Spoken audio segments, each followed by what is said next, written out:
people say, if you're ultimately wanting our executive team, this could cast light on areas where we may not want light cast. Like, we may not all look good.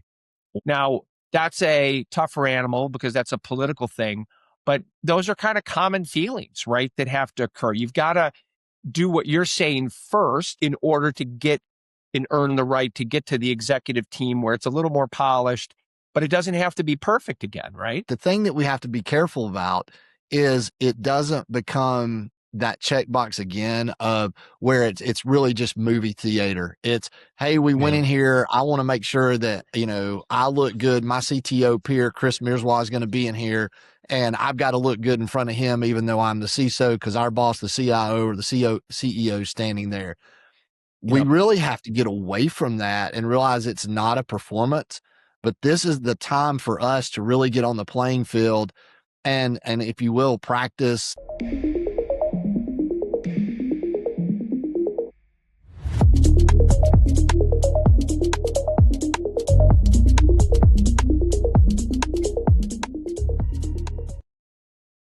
Hello, and welcome to Strive, where we explore what it means to be cyber ready, one conversation at a time. Strap in. It's going to be exciting because this guest I have, Chris Bevel, and I are going to do some deep diving, kind of talking about what it's like to analyze the gaps that clients that we speak with on a day-to-day basis have with respect to recovery and cyber readiness. Chris, thank you for being here today. Thanks, Chris. Glad to be here. So the Chris and Christian, I guess. This is it. Just C squared, let it rip. Let me give a little background about Chris because he's too modest. First, Chris had a long career in cybersecurity, and as he says often, I get to hear it, a recovering CISO. I don't think you ever recover, Chris. You just move on to the next incredible challenge, and that's exactly what he's done. And he now works with us here in the product experience team at Commvault, leading an enormous number of discussions that we have with CISOs, CIOs, CTOs, and CEOs every day and talking about their ability to be cyber ready. In addition, no one sings the 70s and 80s hits like Chris Bevel. We don't have time for that in this Strive podcast. I'm sure one of them will get to it where it's really like listening to yacht rock when you listen to him sing in the morning. So Chris, I hope that really set the stage for you. Yeah, Chris, that set the stage, and let's hope nobody ever has to hear me sing a little yacht rock and a little 70s, 80s music. That's for sure. His Michael McDonald is impeccable. All right, Chris, let's dive in. So talked a little bit about your background, clearly just very high level, but you've gotten a chance to see and have conversations in the past and of course today where you're analyzing where gaps are, especially for executives who may perceive they're cyber ready, right, for all of the attacks that are currently underway, but maybe are not, right? And there's that separation of truth and reality. So what would you pick as your top couple gaps that you end up seeing? Yeah, no, I think when you look at the gaps as a whole, I think probably the top gap is the way that people look at tabletop exercises and the way that they look at their preparation across the organization, not just in the cyber side, but also across the organization as a whole. And Chris, that gets to where we talk a lot about res ops with organizations as well, and bringing the groups together and really understanding what you need to do as a team. It's not just a team sport anymore. It's a board level conversation. And I think that's the biggest gap is it's not the IT conversation that people once thought it was, and they begin to look at it totally differently. Yeah, and we're going to dive into that because you bring up an interesting point. You and I get a chance to talk almost every single day, but as we're sharing this with everybody who's watching this, people may say, well, we tried that once before. We've tried a tabletop, or we almost did it, but we could never get the executive team. So there are a lot of things to unwrap here. Maybe let's start here. Start with the people who may have given it a try in the past and gotten a bad taste in their mouth for whatever reason. Maybe it wasn't run by the right people. Maybe people have changed in leadership. So, some people go, oh, we did it and it was just theater, right? I mean, we might as well have all been, acting off Broadway. What are those first couple of steps to do a reset, a hard reset, if that's the case, that there was just bad lingering feelings about when it was done? Yeah, well, I really think the hard reset they need to do, Chris, is go back and look at who was there and who was in the Mhm. tabletop. So many times, as you know, coming from your previous experience as well as mine, it's a lot of times just the cyber people in the room that you hope to have a much larger audience, and then it's the cyber people, and it's really almost becomes a checkbox. It's a checkbox of, oh, we're going to do this for our SOC 2 Type 2, we're going to do this for our HIPAA, we're going to do this because some organization or some regulatory group has said we need to. And what happens is they forget to invite the rest of the organization. And for a really strong tabletop to occur, not only do you have to have security and also the IT and the infrastructure people, but you've got to have sales, you've got to have marketing, you've got to have HR and communications, legal. It is a total team effort. And that's a lot of times really where it breaks down. And that's where a lot of mistakes are made because it sometimes just becomes it's just a pass. "Oop, Yeah. we did it. Okay, let's do a checkbox." Yeah. Yeah. Well, same. It's interesting you say that because the same could be said for legacy quarterly or semi-annual or whatever cadence people are on for old school disaster recovery. And I don't mean that in a, derogatory way. I mean, disaster recovery tests are important.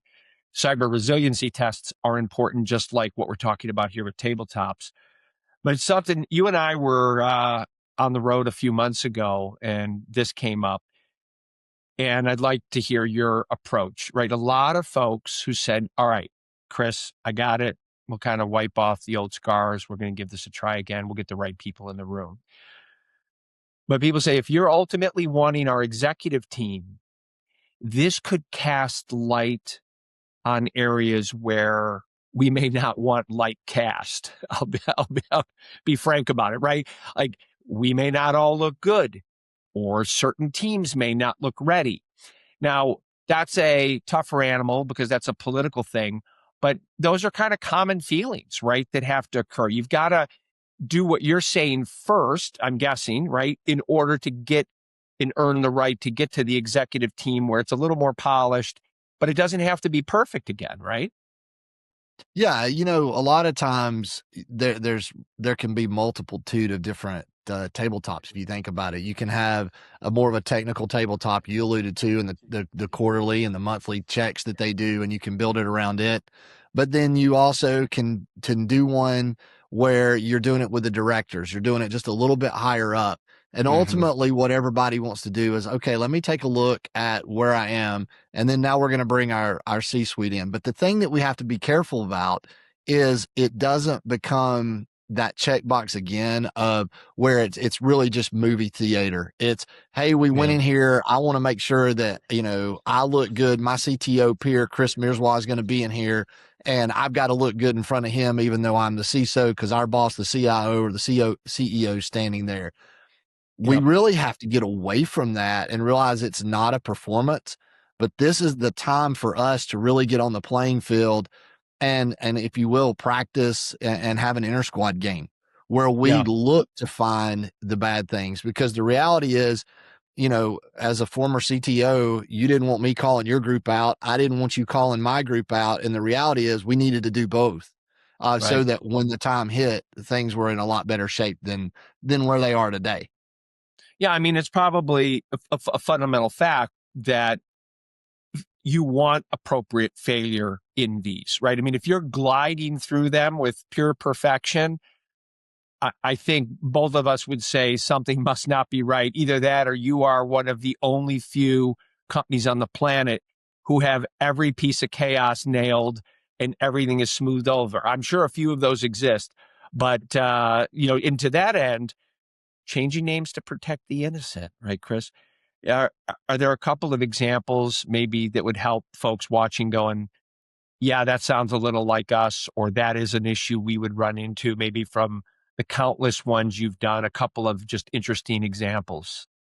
Yeah, there's been a couple of interesting examples. One was it was one where everybody was willing to actually be open and have the opportunity to really dig in. And it was quite funny because the opportunity was they were talking about going to another nation.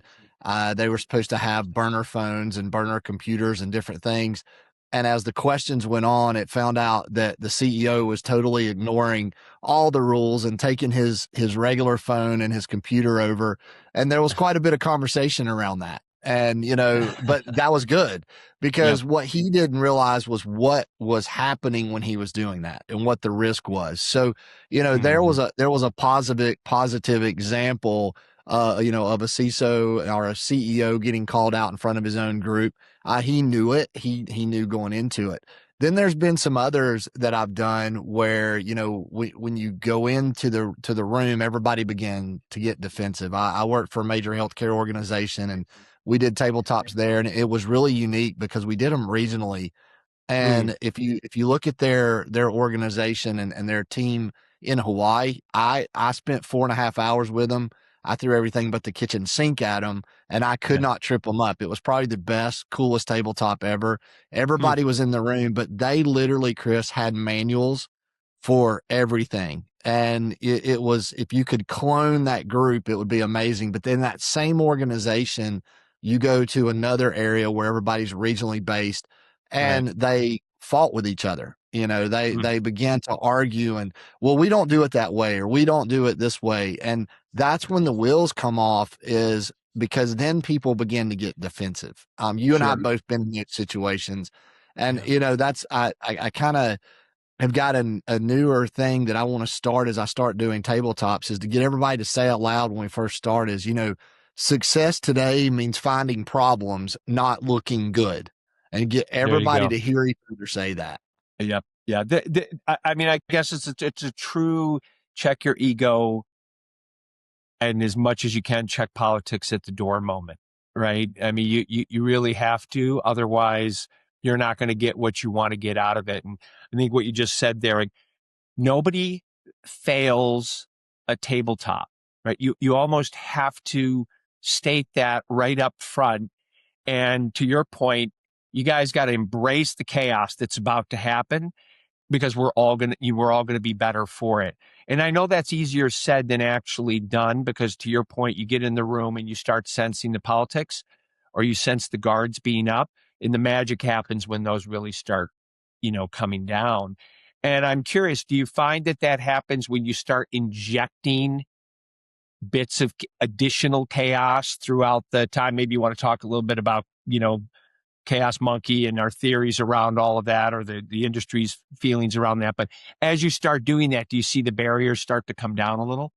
You do. I mean, normally, when I've been doing them, we kind of set the stage early on of what's going to happen, kind of explain why we do the tabletop. And, right off the bat, we hit them with something fairly easy. It's kind of innocuous. There's not much going on, but you're right. It's when we hit with the injections of, oh my goodness, all of a sudden now your email's down. Hmm. Your financial system's down. You're not going to be able to make payroll. You can't do it. You cannot, your VoIP system's down. You can't make phone calls. What are you going to do? All of a sudden now the fingers are pointing everywhere. How, the CEO wants to know how we're going to make, how are we going to make our payroll? How are we going Hmm. to communicate with our customers? What are we going to do?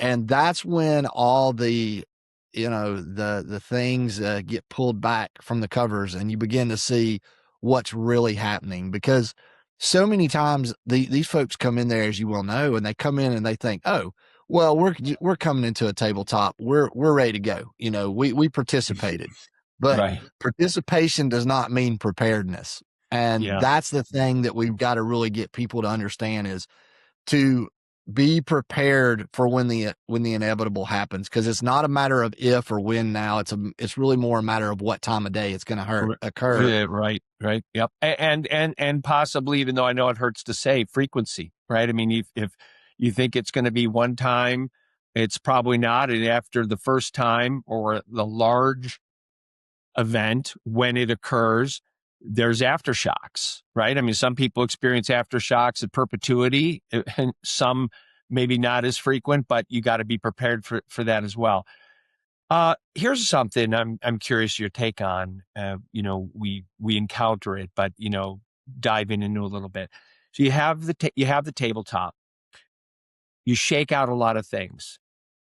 Those first few, especially if there's sort of rust and they haven't been done in a while, there are going to be remediation steps that come out of that before it makes sense to do one and iterate again, correct? So I'm kind of curious, how do you see that? Some people get a little overwhelmed because, of course, everybody's overwhelmed already. They've got so much on their plate.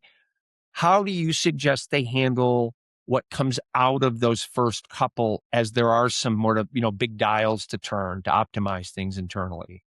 Yeah, I mean, ultimately, it's, are you finding real gaps? And yes, you are. And it's very similar to when you do a risk analysis or risk assessment within your organization.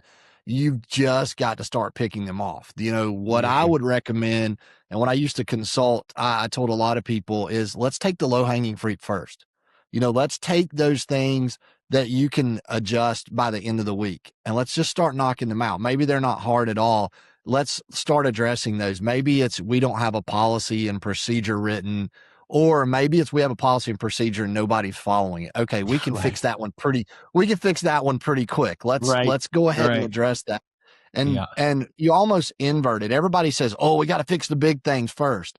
Well, if you go try to fix the big things first all the time, the little things, which there's probably just a lot of little things, Hmm. never get addressed. If you start addressing those and then work to the bigger things, you actually will knock out a lot more and be ready, because sometimes the bigger ones also require budgets. They also require meetings. Right. And so knock out the things you can control very quickly and Yeah. then begin to focus on the bigger ones is generally the way I've tried to recommend people to do it. Because just like in the risk analysis and the risk assessment, you have to think about, we're having to fill out cybersecurity insurance forms. You and I first started filling those things out and there were like 7 questions. Yeah. Now they're like 496. They're just crazy. And they ask it about 8 ways till Sunday, and then they ask it again. And the thing about it is, when you do that risk assessment, this very next question after in the risk assessment is, did you do a risk assessment? Yes. Did you Hmm. remediate the findings of the risk assessment? And you put that check box. Well, that's where you get in trouble, is when they come back if something occurred and they're like, well, you didn't remediate this. It's the Yeah. exact same thing from a tabletop. It's Yeah. very simply, did you remediate the findings that you had from the tabletop? And that's something that we need to focus on. Yeah. It's interesting to use the classic, base hit analogy. You have to knock out some of the smaller ones. You need it not only to remediate those, but you need some positive energy that, hey, we've ticked some to-dos off the box. And most likely some of those small ones precipitate up to the larger issues that you're saying, hey, don't try to grab every one of those. Don't try to hug every one of those trees coming out of this thing, because you'll never get it done and you'll just get frustrated. So, all right. So we save the hardest hitting action for last. That's how we do it here at Strive. So, all right, Bring it. things happen.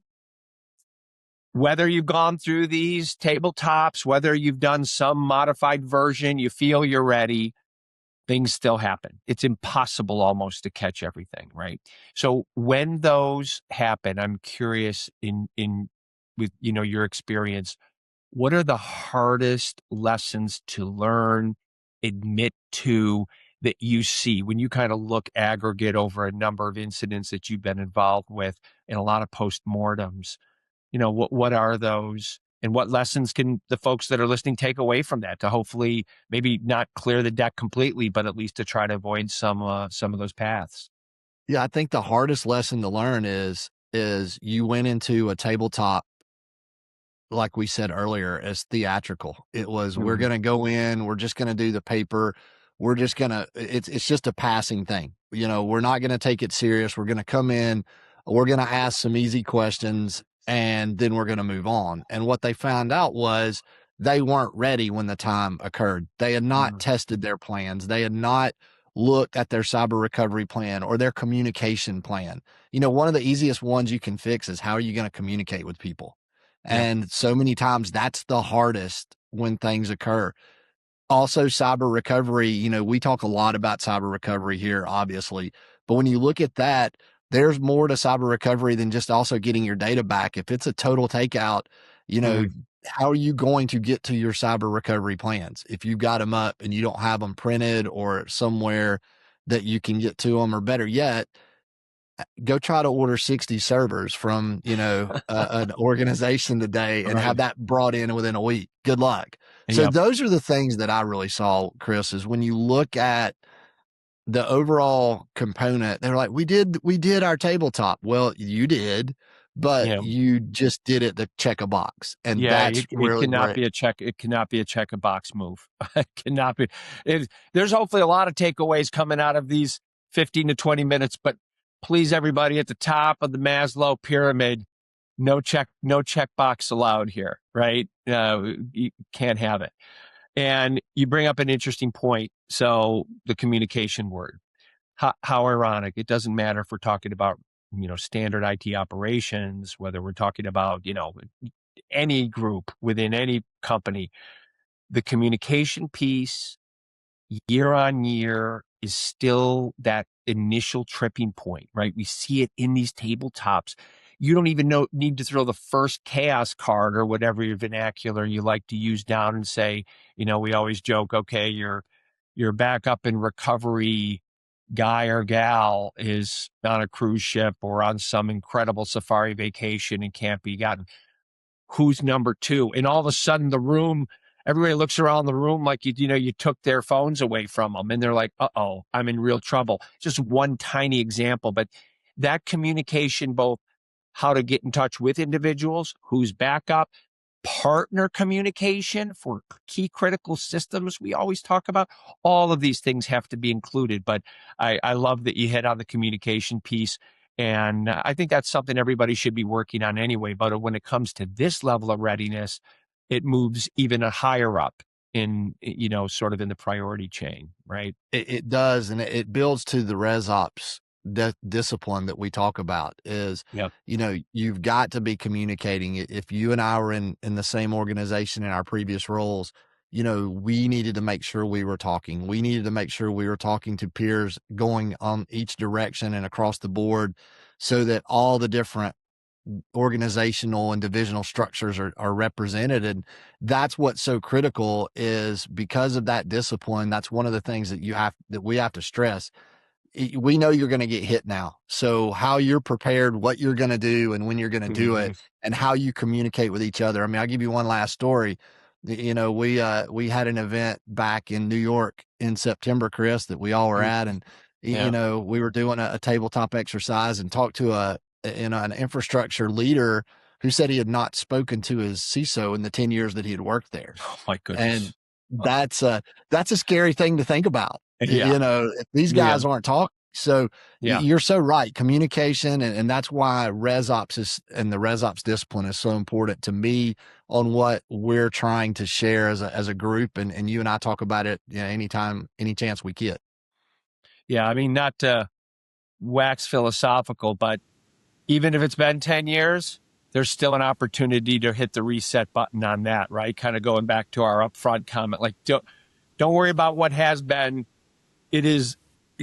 You got to restart that. This is an unforgiving adversarial world who takes enormous advantage lately of exactly those type of, sort of dust under the carpet maneuvers that companies may have. So it's a great point. All right. Wrapping up, Chris and I, we were prepping for this. He said something, and it's fantastic. It said, if you do one thing before your next board presentation on resilience, don't rehearse success, build in failure. And I love that, Chris. That's kind of what we talked about here. It's okay to fail. You want that to happen. Perfection is almost unattainable, but you can always keep trying. But you've got to iron out all the pieces that Chris mentioned in the examples that he did. So, Chris, thank you. It will not be the last time you see Chris and I.